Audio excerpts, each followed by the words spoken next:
నీకు ఓపిక లేకపోతే అది నెరవేర్చబడతాం. నీకు సహనం లేకపోతే అది నెరవేర్చబడతాం.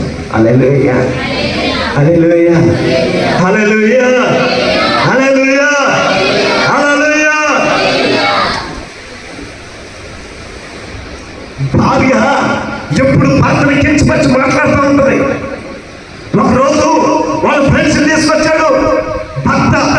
అరే ఆడాయి ఎందుకు అన్నం తింటారా, మన ఇల్లు ఉంది, అక్కడ పోయి తిని మనం ఎలాగైతే పనికి పోదామని తీసుకొచ్చాడు.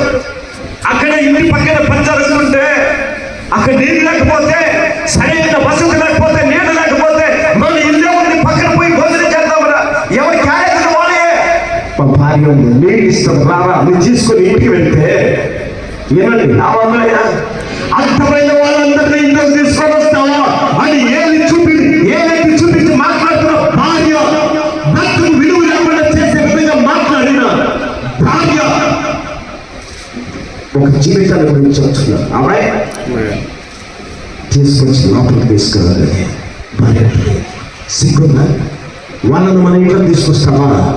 సిగ్గుందా, మన క్లాసులతో వాళ్ళకి నేను ఇవ్వాలన్నా బుద్ధుందా, ఆ ఏళ్ళ తిరిగి సావచ్చు కదా అని తీసుకొచ్చిన వాళ్ళు కళ్ళ ఏంటంటే వాళ్ళ చెవులకి వినపడే విధంగా మాట్లాడితే భర్త ఎంత సహనంగా ఉండాలో చెప్పు. ఆమె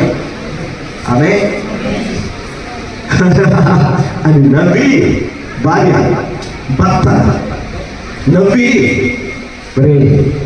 మా భార్య తిట్లన్నీ ప్రేమతోనే తిరుగుతున్నారు అన్నారంట. ఆమె లేవు మీకు.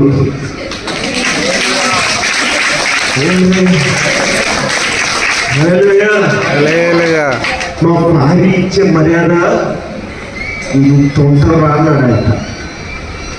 వాళ్ళు నిలబడిపోయి స్టక్ అయిపోయి కోమలకు పోయినట్లుగా, వీళ్ళు ఉన్నారా లేనట్లుగా అట్లా నిలబడుకుని పోయారంటాడు. ఆమె ఉత్సవం అయిపోయారంట వాళ్ళకి. ఎప్పుడైతే మరలా ఈ భర్త నా భార్య ప్రేమ వేరేదా తింటుంది కానీ అది పెట్టద్ది. హల్లెలూయా.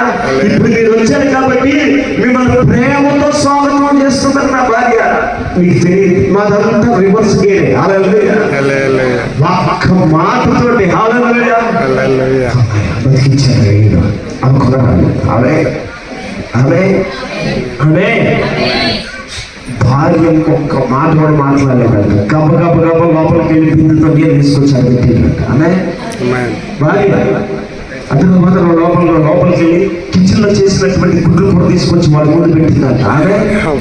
అదే అక్క నీకు లేదు కదా, నా గుడ్డు సంగతి పక్కన పెట్టు, మళ్ళీ ఉడకబెట్టుకొని తింటా. నాకు పంపించారు కదా తినండి, నేను చేస్తాను. ఆమె సంగతిగా వేడి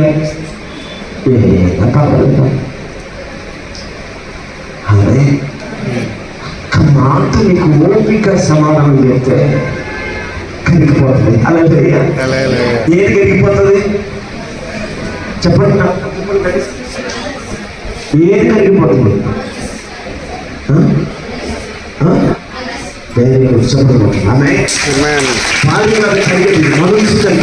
ఆమె అట్లా నడిస్తేనే ఆ జ్ఞానం అర్థమవుతుంది.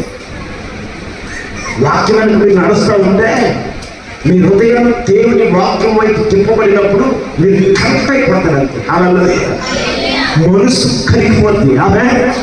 ఆమె దేవుడు మీకు ఓపుకుంటే మిమ్మల్ని దేవుడు హెచ్చిస్తారంట.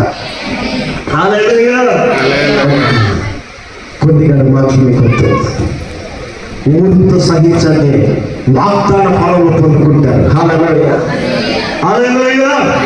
చిన్న తీర్మానం చేద్దాం. మోకరించండి.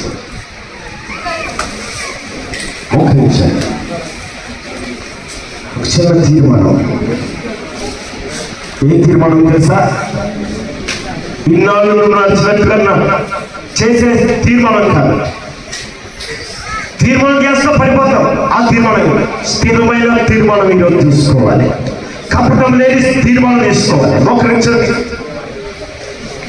మోకరించండి. కపటం లేని తీర్మానం తీసుకోవాలి.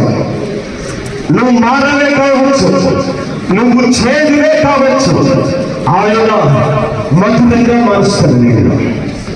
ఆయన నిన్ను మధురంగా మారుస్తాడు. జనులు చూసి యెహోవా హస్తము ఈ కార్యము చేసిన